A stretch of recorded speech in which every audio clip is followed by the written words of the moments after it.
These are the top 5 biggest mistakes people make when buying a home. So, number one is going to be buying based on the monthly payment. So, even if that mortgage payment looks lower than rent, owning is often always more expensive in the short term. You need to really consider the closing costs, realtor fees, and maintenance. Over the long term, yes, it's a major pillar of wealth, but in short term, renting is going to typically put you out ahead, especially if you don't know that you're going to be in the house for more than a couple of years. Keep in mind the mortgage payment is the least you'll ever pay, and rent is the most you'll ever pay. Mistake two is assuming that qualifying means you can afford it.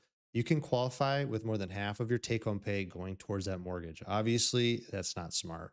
As a general rule of thumb, you want to keep the mortgage payment at roughly a third of your gross income.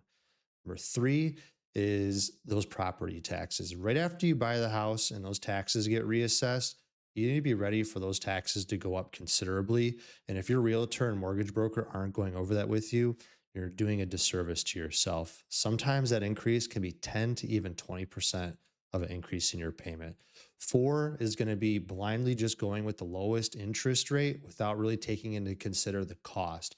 That lower interest rate is going to cost you more in points typically, and that only works out if you plan on keeping the loan for the long term. So make sure when you compare loan offers, you look at the rate and the points to get the full picture. Mistake five is assuming you can just refinance later. There is no guarantee that rates will go down. Refinancing requires income, equity, and credit all to be in good shape right at the same time that the markets are cooperating. And if one of those break, you're stuck.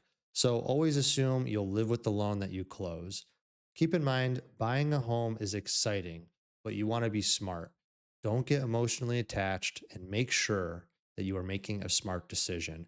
If you're looking to buy a home, let me know. I can help you be smart through my financial planning and mortgage broker expertise.